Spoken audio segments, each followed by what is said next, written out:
Victoria had left London with her husband, Roger, on a late Friday afternoon. The traffic was heavy, and the air inside the car felt dense. Not just because of the heat, but because of the kind of visit they were about to make. Her mother had insisted on inviting them to her grandfather, Arthur's 90th birthday party, promising it would be an intimate and special gathering. But Victoria couldn't shake off an odd feeling, as if something just didn't add up. Her last clear memory of her grandfather was a blurry video call from over 3 years ago. Since then, every time she asked about him, her mother would say he was tired or sleeping. Over time, Victoria had learned to stop asking. When they arrived at her grandfather's old house, Victoria felt a quiet jolt. Everything had changed. The garden that once overflowed with carefully tended flower pots now looked like something out of a magazine, impersonal and sterile. Inside, soft piano music played in the background, artificial like it was meant to fill a void. The walls had new paintings, and there were too many unfamiliar faces. Elegant people, fake smiles, expensive wine glasses. Her father waved half-heartedly from a corner, and her sister Natalie floated among the guests, as if she owned the place. The house, the same one where Victoria had spent every childhood summer, now felt like a corporate event venue. She scanned the room with her eyes, searching for her grandfather. Nothing. Her mother, noticing her discomfort, simply said, "He's coming, just resting a bit." But something inside Victoria tightened. This wasn't a birthday party. It was a performance. The moment that shattered the illusion came with the entrance of the supposed guest of honor. Two men were pushing a wheelchair from the back hallway. In it sat a thin elderly man with a white beard and dark glasses, being wheeled in without saying a word. Victoria froze. Something didn't fit. His posture, the way he held his hands, how he avoided eye contact with everyone. Roger, standing beside her, leaned in slightly and whispered in a dry tone, like someone spotting smoke from a distant fire. "Grab your purse. We're leaving." Something is very, very wrong here. It wasn't Roz's usual tone, and that was what unnerved her the most. Still confused, still hoping it was all a misunderstanding, Victoria followed him out. Once inside the car, Roger shut the doors firmly, but didn't start the engine. He rested his hands on the steering wheel, stared ahead, and dropped a sentence like a hammer. "That's not your grandfather." Victoria sat still, trying to process what she had just heard. He continued, eyes fixed forward. "It's not just the body. His ears don't match. They're smaller, closer to the head, and Arthur never had a beard like that, or those oversized glasses. They put makeup on his skin to match the tone. It's someone else." Victoria felt a knot tighten in her stomach, the kind you can't ignore, no matter how much you want. Two. For the first time in years, a thought crossed her mind. One as absurd as it was terrifying. What if her grandfather wasn't alive anymore? Victoria tried to cling to logic. Maybe Roger was overreacting. Maybe age and time had changed her grandfather's appearance more than she expected. But Roger wasn't speaking from emotion. He had an almost surgical visual memory. For years, he had worked on digital reconstructions for veterans who had lost loved ones in combat, and he often said, "The human face carries a signature that's impossible to fake." Victoria swallowed hard and, trembling, made a decision. She called the police. Her voice was tense, but composed as she explained what she could. That she was at a family party, that something didn't feel right, and that she believed there might be a case of fraud or impersonation. She wasn't even sure if it was a crime, but she needed someone else to look at it with objective eyes. The officers arrived in under 20 minutes. They entered discreetly, avoiding any scene. Dressed in plain clothes, they mingled with the guests before approaching the man in the wheelchair. They spoke to him and asked for identification. No one had any documents on hand. Her mother became visibly nervous and began to make excuses.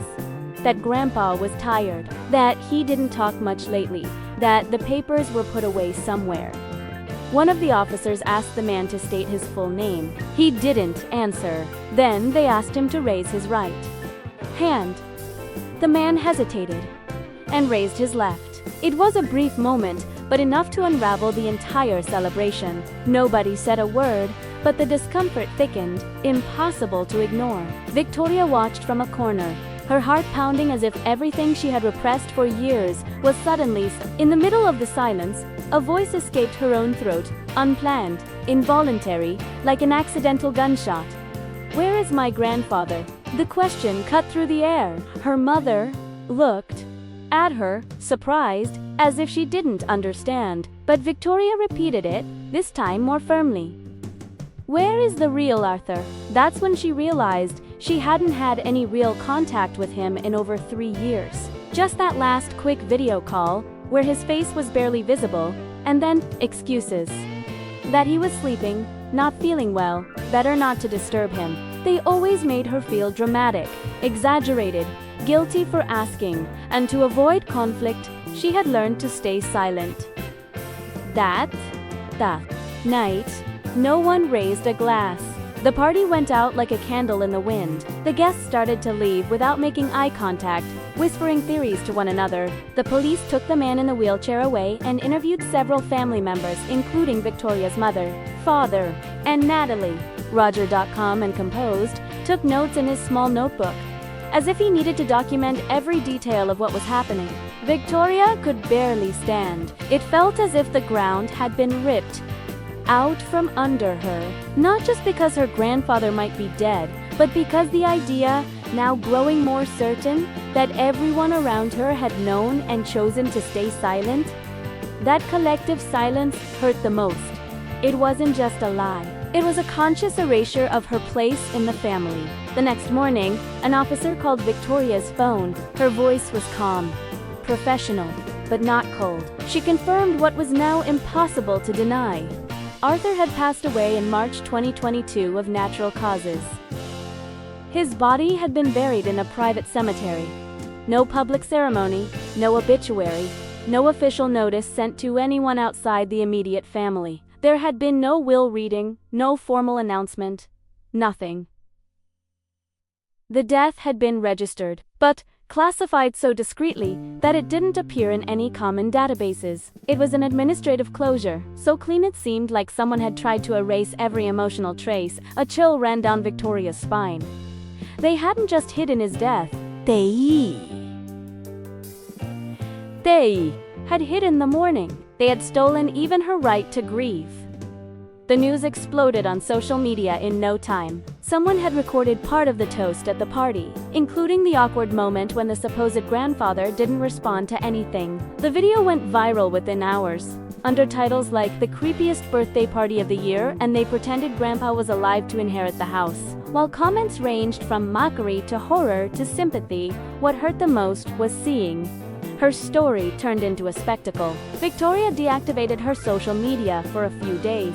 She couldn't bear to read strangers' theories about what she had lived through. The only thing she was thankful for was not ignoring Roger's intuition. Without him, she might have kept believing her grandfather simply didn't want to see her anymore. 3 days after the scandal, Victoria received an unexpected call from the lawyer who had managed her grandfather's estate for decades. He introduced himself clearly and respectfully, and requested an urgent video call. There, with digitized documents and a solemn expression, he revealed something that completely changed the meaning of everything that had happened. Years earlier, Arthur had legally declared that his entire estate, including the house, the family investments, and what remained of the trust fund, was to be transferred solely to Victoria upon his death. He had officially registered this decision in 2018, stating that she was the only grandchild who had remained present, loyal, and without hidden motives. Her mother and Natalie had known about it for some time. The lawyer explained that he had sent notices after Arthur's death, but all responses had been signed by them, concealing the existence of the original will. That was when Victoria finally understood why the whole farce had been staged so meticulously. It wasn't just about denying her grandfather's death, it was about maintaining the illusion that he was still alive, so they could continue using his house, his accounts, and his assets without raising suspicion. While she thought her grandfather was resting or too weak to talk, they were cashing dividends, selling valuables, and living uninterrupted. It was a calculated and cruel plan. Her heart broke at the thought that they had lived comfortably for 3 years at the expense of her ignorance. faking an everyday normality, while she blamed herself for not insisting more. The deception wasn't just legal, it was emotional. And that was the hardest part to process. The legal consequences came swiftly, now backed by documented proof of the concealed death and the unauthorized use of inherited funds. The police launched a formal investigation against Victoria's mother, Natalie, and their uncle, who turned out to be the man disguised as Arthur at the party. Though all of them denied acting with malicious intent, the bank records, forged signatures, and secret sales of valuable items weighed heavily. The charges of concealment of death, impersonation, and unlawful access to estate property were undeniable. There was no immediate prison sentence, but the ruling was firm: monitored probation, mandatory restitution of misused funds, and permanent loss of any legal claim to Arthur's assets. The uncle, for cooperating and revealing key details, received the lightest sentence, but his actions were publicly exposed, nonetheless. The family left the house quietly. No confrontation, no fair. 1. Random afternoon, Victoria arrived with a notary to formally take legal possession of the property, only to find it already empty. There was no trace of the original furniture or family photos. In the kitchen, on a dust-covered table, lay a single envelope with her name. Inside was a handwritten note from her mother. "I hope you're happy now. You've destroyed what little was left of this family." Victoria read it silently, without tears. Then she tore it into pieces and burned it in the sink. Without saying a word, there was no joy in reclaiming what was rightfully hers, only a heavy, irreversible sense of justice, as if something ancient and deeply broken had finally shattered completely. That night, Victoria didn't turn on a single light in the house. She walked barefoot across the wooden floor, revisiting corners she hadn't stepped into in years. She stopped in front of her grandfather's favorite armchair, the one next to the bookshelf where he used to read aloud when she was a child. She sat down slowly, wrapping herself in an old blanket that still faintly smelled of eucalyptus and tea. For the first time since it all happened, she allowed herself to cry without holding back. It wasn't a loud or dramatic cry. It was quiet, intimate, filled with everything she had never been able to say. She felt guilty for not having suspected sooner, for believing so many excuses, for accepting so much silence. But she also felt rage, because they had robbed her of something sacred, the right to say goodbye. Hours passed without her checking her phone. She didn't want to talk to anyone. She didn't want to explain anything. That night, she didn't feel like an heiress, or a victim, or someone seeking revenge. She felt like a granddaughter mourning 3 years too late. She fell asleep in the armchair, holding a photo album she had found beneath a loose floorboard, as if her grandfather had left it there waiting for someone to find it. The pictures were from past birthdays, Christmases, lazy afternoons in the garden. None included her mother or Natalie, just her and him, sharing genuine laughter, far from any pretense. In the middle of the pain, she realized that her bond with him had been real, and no amount of lies or fake parties could erase that. Finally, it started to truly hurt. And because of that, it also began to heal. In the days that followed, Victoria began to rebuild the house, not just physically, but symbolically. She replaced the curtains her mother had chosen, ruined Arthur's old portraits, and brought out the books he used to read from the storage room. She decided not to sell anything, even though some lawyers advised converting the assets into cash. To her, this wasn't just an economic inheritance, it was the living memory of someone who had been her only emotional refuge for years. She began receiving messages from old neighbors, people who had known her grandfather and shared stories Victoria had never heard. Before one elderly woman handed her a handwritten letter Arthur had entrusted to her. "Give this to Victoria if she ever comes back." It was short, but one sentence stayed with her. "I'm sorry they didn't know how to care for you as you deserved, but I always knew who you were." She didn't respond to any more attempts from her mother or Natalie. Both tried to rewrite the narrative, painting themselves as victims of a legal misunderstanding, but Victoria no longer felt the need to explain her distance. She had spent her entire life trying to earn the love of a family that only knew how to manipulate or compete, and that struggle, she realized, was over. Not even the scandal had truly freed her. What had liberated her was sitting in her grandfather's armchair, crying in silence and recognizing that she didn't need to beg for affection to deserve belonging. That house was no longer a stage for lies. It was, finally, a place inhabited by truth. One afternoon, while organizing the scattered documents left behind in her grandfather's old study, Victoria found a folder marked with her name. Inside were copies of the original will, unsent letters, and newspaper clippings highlighting her professional achievements. Arthur had followed her life from a distance, with quiet pride. There were notes scribbled in the margins of some articles, underlined phrases like "Victoria shines by her own merit." Discovering this unraveled her more than any legal revelation, because, despite her mother and sister's efforts to erase her from the family legacy, her grandfather had taken time and care to preserve her story. She had never been invisible to him. On the contrary, she had been his greatest source of hope.